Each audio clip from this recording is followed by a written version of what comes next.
Hello everyone, this is Anjali और स्वागत है आपका मेरे चैनल लर्न विद अंजलि में। इस पर्टिकुलर वीडियो में हम डिस्कस करेंगे ओरिजिन ऑफ अर्थ से रिलेटेड कुछ मल्टीपल चॉइस क्वेश्चन। हमारा पहला क्वेश्चन है the most widely accepted theory for the origin of earth. Origin of earth के रिगार्डिंग सबसे वाइडली एक्सेप्ट जो नोशन है या जो थ्योरी है वो कौन सी है? तो नेबुलर हाइपोथेसिस करके एक थ्योरी है जो कि वाइडली एक्सेप्ट की गई है ओरिजिन अर्थ के रिगार्डिंग, कि अर्थ का जो ओरिजिन है वो कैसे हुआ था, किस तरीके से हुआ था। तो नेबुलर हाइपोथेसिस सजेस्ट ये करता है कि जो अर्थ है और जो अदर प्लैनेट्स हैं हमारे, जैसे कि मरकरी, वीनस, अर्थ, तो ये जो भी हमारे अदर प्लैनेट है they are formed from the rotating cloud of gas. ये बने कैसे हैं? तो ये जो थ्योरी है मैं बताती हूँ कि किस तरीके से क्या एक्सप्लेन करती है। ये सजेस्ट करती है, नेबुलर हाइपोथेसिस थ्योरी सजेस्ट करती है कि जो हमारी अर्थ है और जो भी अदर प्लैनेट्स है वो ऐसे बने हैं कि there is a rotating cloud of gas, there is a rotating cloud of gases and dust, and that is called solar nebula. About 4.6 billion year एगो, तो 4.6 बिलियन ईयर एगो एक बड़ा सा गैस का गोला हुआ करता था जिसमें गैस थी, डस्ट थी। तो एक गोला जो है ब्रह्मांड में रोटेट करता था, and then it crash, then it like वो टूट गया, एंड उसी से हमारी जो अर्थ है और जो अदर प्लैनेट्स हैं वो बने। So this is known as nebular hypothesis.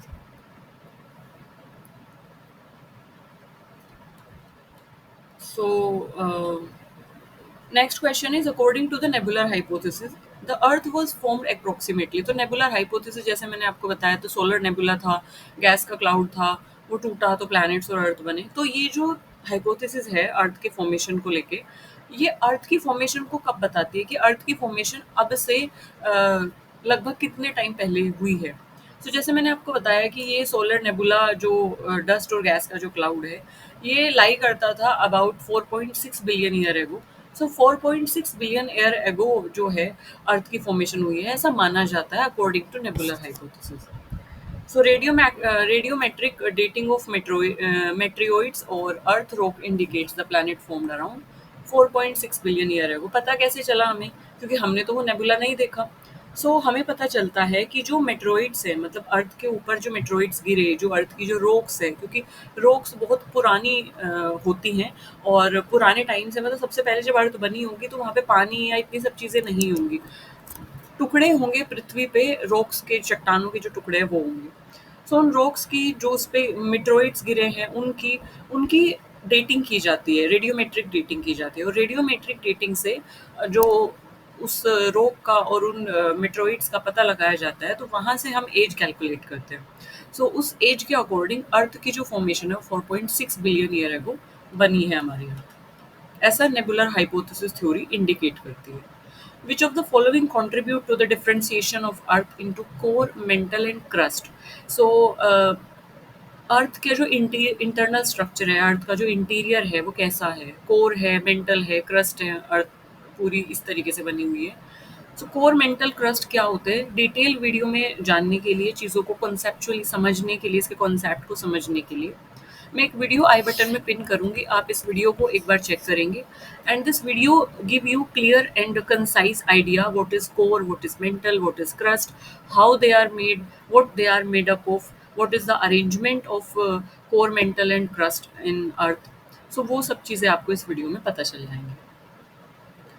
Which of the following contribute to the differentiation of core, mantle, crust. तो हमारी जो अर्थ है इंटरनल स्ट्रक्चर में कोर, मेंटल, क्रस्ट, ये किसके डिफरेंशिएशन से बनी, मतलब अ, किस चीज़ के होने से हमारी जो अर्थ है वो इन तीन भागों में बट गई।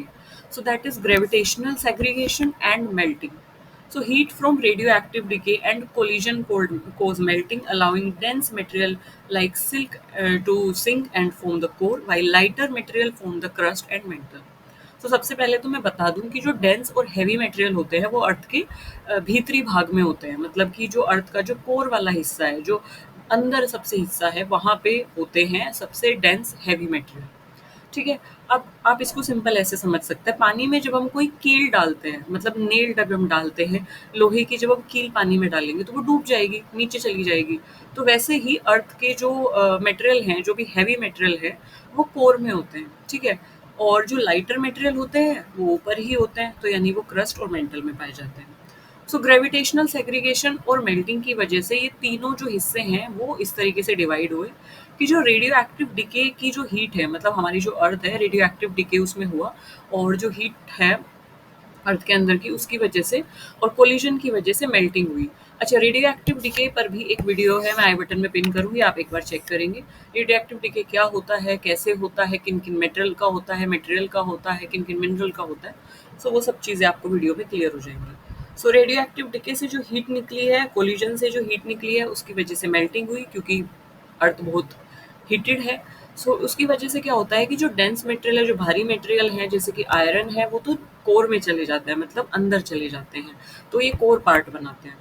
जबकि जो लाइटर मटेरियल होते हैं, जैसे कि सिलिकॉन है, ऑक्सीजन है, तो ये जो लाइटर मटेरियल होते हैं ये क्या बनाते हैं, क्रस्ट बनाते हैं। और बाकी अगर मिडल मटेरियल है, मतलब ना ज़्यादा लाइट है ना बहुत भारी है, तो वो मेंटल पार्ट में आ जाते हैं।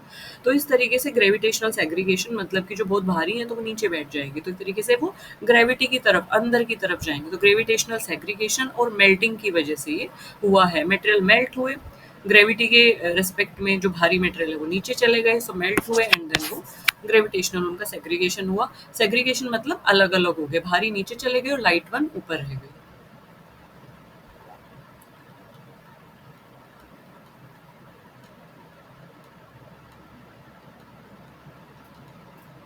The first atmosphere of the earth was primarily compose of, सबसे पहले जो हमारी अर्थ का एटमॉस्फेयर बना था, तो वो मेनली किस चीज़ से बना था, क्या हमारे एटमॉस्फेयर में था।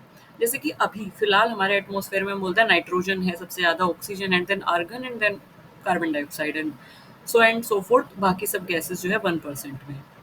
तो जब इनिशियली हमारी अर्थ की फॉर्मेशन हुई थी, तब हमारी जो अर्थ है that is composed of what kind of gases. तो उस टाइम पे हमारी जो अर्थ है उसमें सबसे ज़्यादा हाइड्रोजन और हीलियम हुआ करता था। सो अर्ली एटमॉस्फेयर जो है वो मेनली हाइड्रोजन और हीलियम वहाँ पे एटमॉस्फेयर में हुआ करती थी, captured from the solar nebula, and but it was later lost to space. बाद में वो क्या हुआ कि वो सारी गैसेस, क्योंकि हाइड्रोजन जो है बहुत लाइट गैस है, they later escape to space. और हमारी जो अर्थ है अभी फिलहाल वहाँ पे ऑक्सीजन भी है, वहाँ पे नाइट्रोजन है, कार्बन डाइऑक्साइड और बाकी सभी गैसेस भी वहाँ पे प्रेजेंट है। बट इनिशियली अर्थ के एटमॉस्फेयर में हाइड्रोजन और हीलियम थी। The theory suggests that the life or organic molecule originate from space and reached Earth is called। एक थ्योरी है जो सजेस्ट करती है, ये सजेस्ट करती है दैट लाइफ और ऑर्गेनिक मॉलिक्यूल्स जो कि ओरिजिनेट हुए हैं स्पेस से, they reach the earth and reach the earth is cold. तो उस थ्योरी, वो कौन सी थ्योरी है, तो वो है पेंसपर्मिया थ्योरी। अच्छा, जो हमारी अर्थ की फॉर्मेशन है ना, तो उसको लेके बहुत सारी थ्योरी दी गई है। जैसे अभी हमने ऊपर पढ़ा था नेबुला वाली जो थ्योरी थी, नेबुला हाइपोथेसिस, एक पेंसपर्मिया थ्योरी है। तो इस तरीके से बहुत सारी थ्योरीज हैं जो कि अलग अलग तरीके से डिफाइन करती हैं अर्थ के ओरिजिनेशन को, अर्थ के फॉर्मेशन को, और अर्थ किस तरीके से उसका इवोल्यूशन हुआ उस चीज़ को। तो पेंसपर्मिया थ्योरी जो है that proposes about life, life के बारे में ये बताती है अर्थ को। तो पेंसपर्मिया प्रपोजेस दैट लाइफ और the precursor of life was delivered to earth via comets, asteroids and cosmic dust. So panspermia theory जो है वो बेसिकली लाइफ के रिगार्डिंग है, कि अर्थ पे जो लाइफ है वो किस तरीके से आई। तो ये बताती है कि organic molecule originate from space and reach to earth, कि जो हमारी अर्थ पे सबसे पहले जो लिविंग ऑर्गेनिज्म थे, लिविंग ऑर्गेनिज्म का बनने के लिए जो भी मटेरियल था, वो हमारी अर्थ पे डिलीवर, या हमारी अर्थ पे वो कैसे पहुंचा, वो पहुंचा है स्पेस से। तो बेसिकली ऑर्गेनिक मॉलिक्यूल्स जो हैं वो स्पेस से हमारी अर्थ पे आए, ऐसा पेंसपर्मिया थ्योरी बताती है। कि प्रीकर्सर जो है लाइफ के, प्रीकर्सर्स मतलब जैसे कि जो भी ऑर्गेनिक मॉलिक्यूल्स हैं, जैसे कार्बन है, कार्बन के साथ अगर आप ऑक्सीजन अटैच हो जाए, हाइड्रोजन अटैच हो जाए, हाइड्रोकार्बन बन जाएंगे। सो जो लाइफ को बनने के लिए जो भी प्रिकर्सर्स हैं, जो भी मटेरियल की नीड थी, वो कहाँ से आए हैं, वो स्पेस से आए हैं। और वो कैसे स्पेस से आए हैं, कॉमेट्स के थ्रू, एस्टेरॉइड्स के थ्रू, कॉस्मिक डस्ट के थ्रू। मतलब हमारी अर्थ जो है अगर उस पर कोई कॉमिक टकरा गया, एस्टेरॉइड उस पर गिर गए, तो स्पेस से वहाँ से जो भी प्रिकर्सर्स हैं लाइफ के, वो इस तरीके से हमारी अर्थ पे एंटर हुए, एंड देन फर्दर हमारी अर्थ पे जो लाइफ है वो आगे बढ़ी है। तो ऐसा पेंसपर्मिया थ्योरी बताती है। The Hadean eon in earth history is characterised by, Hadean eon जो है दैट इन अर्थ की हिस्ट्री की हम बात कर रहे हैं, तो वो हम उसको कैसे कैटेगराइज कैरेक्टराइज करते हैं। formation of earth crust, atmosphere and ocean. So during the head in, मतलब एक time period है, so that is 4.6 to 4 billion years ago, the earth initial crust solidify and the first ocean and primitive atmosphere form. तो ये 4.6 billion year एगो, यानी कि जब हमारी अर्थ की फॉर्मेशन बताया जाता है नेबुलर हाइपोथेसिस के अकॉर्डिंग, तब की बात ये कर रहे हैं कि तो अर्थ है तब इनिशियली हमारी यहाँ पे क्या होता था कि इनिशियल जो क्रस्ट है वो सॉलिड थी, और उसके बाद फर्स्ट ओशन और प्रिमिटिव एटमॉस्फेयर बना। तो हमारी अर्थ पे फॉर्मेशन जो अर्थ की थी वो क्या थी कि एक सॉलिड पार्ट था जिसको क्रस्ट कहा गया है, इसके अलावा एटमॉस्फेरिक पार्ट था जो कि एयर कंसिस्ट करता था, और इसके अलावा हमारे पास ओशंस थे जो कि हाइड्रोस्फेयर, हम अब जिसको हाइड्रोस्फेयर बोलते हैं। सो this much we have in our earth.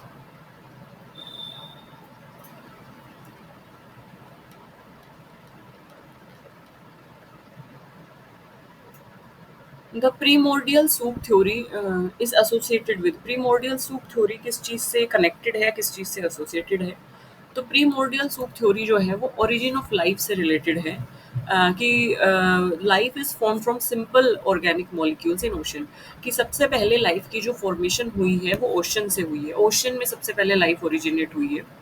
And वो कैसे ओरिजिनेट हुई है? वो ऑर्गेनिक मॉलिक्यूल्स जब मिले, तो सिंपल ऑर्गेनिक मॉलिक्यूल से सबसे पहली बार अर्थ पे लाइफ दिखी, और वो सबसे पहली बार ओशन में दिखी।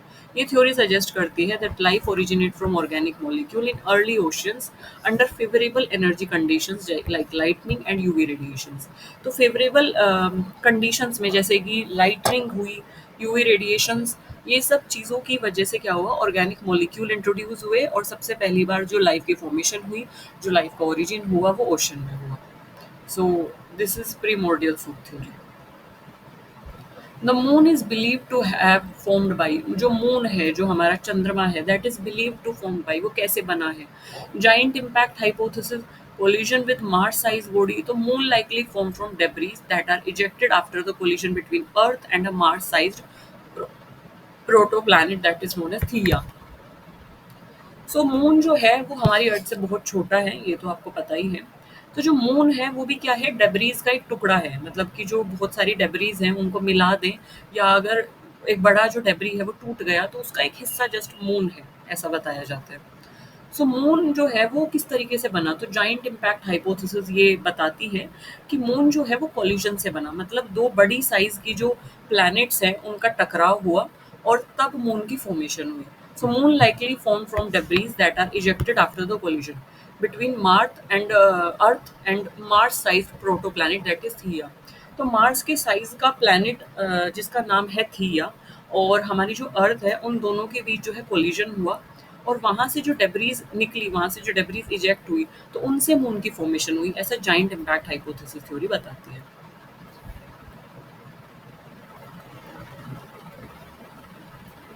रेडियोमेट्रिक जो डेटिंग है अर्थ के रॉक्स की, वो प्राइमरीली हम किसके लिए यूज़ करते हैं? सो रेडियोमेट्रिक डेटिंग जो है अर्थ के रॉक की, जब हम radio active dating, radiometric dating करते हैं, सो उसमें मेनली हम क्या करते हैं, एज फाइंड आउट करने के लिए उसको हम यूज़ करते हैं ऑफ दैट पर्टिकुलर रॉक और of that particular planet. So rocks is basically हम मानते हैं कि सबसे पुरानी चीज़ है, तो सबसे पुरानी चीज़ को अगर हम फाइंड आउट करें कि ये कब की है, तो उससे हम आइडिया लगा सकते हैं कि हमारे जो प्लैनेट है वो कितने टाइम पुराना होगा। तो मेनली रेडियो मेट्रिक जो डेटिंग है उसमें किन चीज़ों का यूज़ किया जाता है? तो वहाँ पे रेडियो एक्टिव एलिमेंट्स का यूज़ किया जाता है, और रेडियो एक्टिव एलिमेंट कौन है? जैसे कि यूरेनियम 238 है, लेड 206 सिस्टम। सो रेडियोमेट्रिक डेटिंग इन एलिमेंट से होती है। सो यूरेनियम क्या करता है? यूरेनियम और lead dating allows accurate dating of ancient rock, क्योंकि यूरेनियम और जो लेड है वो एक्यूरेट डेटिंग हमें करने में हेल्प करते हैं। जो पुराने समय की जो चट्टानें हैं उनकी हम एक्यूरेट डेटिंग कर सकते हैं यूरेनियम से और लेड से, रेडियोमेट्रिक डेटिंग से, giving the age of earth around 4.6 billion year ago, कि हमारी अर्थ की फॉर्मेशन है। तो उसी तरीके से हमने फाइंड आउट किया कि हमारी जो अर्थ है उसकी एज क्या होगी। सो यूरेनियम रेडियो एक्टिव एलिमेंट्स क्या होते हैं, और यूरेनियम क्या है, thorium and all that things, तो उनके ऊपर एक वीडियो है, आप प्लीज़ एक वीडियो को चेक करेंगे इसको, एंड ये आपको एक क्लियर आइडिया दे देगी कि क्यों हम किस यूरेनियम के आइसोटोप को हम यूज़ करते हैं रेडियो एक्टिव डेटिंग में। The secondary atmosphere of earth was formed mainly by, जो सेकेंडरी एटमॉस्फेयर है अर्थ का वो मेनली किन किन चीज़ों से बना है? So volcanic outgassing of water vapour, CO2 and nitrogen. So secondary atmosphere जो है अर्थ का वो फॉर्म्ड हुआ था मेनली कैसे, मतलब मेन उसका रीजन क्या है बनने का? So volcanic outgassing of water vapor, CO2 and nitrogen. So volcanic eruption release gases that form the secondary atmosphere. So volcanic eruption हुआ, मतलब volcanic eruption जब होता है तो ash cloud करके बहुत सारी गैसेस वहाँ से रिलीज होती है, पूरा ash cloud बनता है। वोल्केनो क्या होता है, वोल्केनिक इरप्शन क्या होता है, दिखता कैसा है, इस पर भी एक वीडियो है, please do check that video for knowing the concept of volcanoes and volcanic eruption, ash cloud, types of volcano, parts of volcano. So वो सारी चीज़ें वीडियो में कवर हो जाएंगी। वीडियो आई बटन में पिन है, आप उसको एक बार प्लीज चेक करेंगे। सो वोल्केनिक इरप्शन में क्या होता है, बहुत सारी गैसेस रिलीज होती हैं जिनकी वजह से सेकेंडरी एटमॉस्फेयर क्रिएट हो जाता है, जो बाद में which later allowed ocean and life to develop. बाद में क्या होता है कि जब वो जो गैसेस हैं वो सेटल डाउन होती हैं, वो ओशन में गिरती हैं, तो वहाँ पे एक तरीके से लाइफ के प्रिकर्सर्स कहीं ना कहीं आ जाते हैं, मतलब नाइट्रोजन आ गया, CO2 वहाँ पे आ गई, वाटर वेपर वहाँ पे हुई, तो ये सब प्रिकर्सर्स हैं। तो फिर वहाँ पे क्या होता है, ओशन में सबसे पहले लाइफ की जो फॉर्मेशन है वो इसी तरीके से हुई थी। माना जाता है कि वोल्केनिक आउटगैसिंग जो है, जो वाटर वेपर वोल्केनिक इरप्शन से निकली है, CO2 निकली है, नाइट्रोजन निकली है, ये सभी गैसेस जाके कहाँ आ जाती हैं, ओशन में इंट्रोड्यूस हो जाती है, एंड देन बाद में लाइफ डेवलप होती है वहाँ से।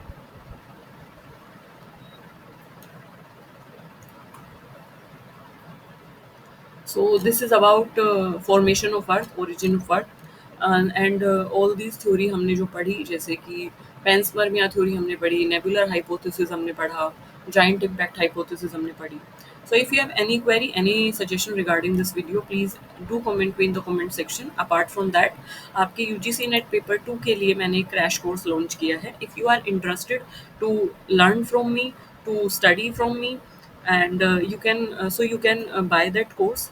वीडियो में मैं लिंक डिस्क्रिप्शन बॉक्स में मैं लिंक को पिन कर दूंगी, आप वहाँ से जाके वीडियो को एक बार चेक कर सकते हैं। अगर आपको मेरा टीचिंग स्टाइल देखना है, वे ऑफ टीचिंग देखना है, तो चैनल पे बहुत सारी प्लेलिस्ट है, आप वहाँ से जाके कोई भी वीडियो देख सकते हैं कि how I will going to teach you in that particular that particular crash course. तो क्रैश कोर्स में आपको जो है एक गाइडेड पूरा पेपर 2 का जो सिलेबस है, इन्वायरमेंटल साइंस का पूरा सिलेबस आपका कवर होगा, क्योंकि it is very difficult to tell you everything, each and everything on YouTube, तो बहुत लेंदी वीडियोस हो जाती हैं। तो मैं गाइडेड तरीके से आपके लिए जो शेड्यूल प्रिपेयर करूँगी, इसके अलावा वहाँ पे आपको नोट्स प्रोवाइड होंगे, क्विज़ेज़, असाइनमेंट्स प्रोवाइड होंगे, and you will also get recorded lectures also. अगर आप मिस कर देते हैं तो आप बाद में रिकॉर्डेड लेक्चर्स को भी देख सकते हैं। So all that thing you will get, and procedure क्या रहेगा वो आप वीडियो में देख सकते हैं, वीडियो डिस्क्रिप्शन बॉक्स में आपको मिल जाएगी। Thank you for listening me so patiently. Bye bye.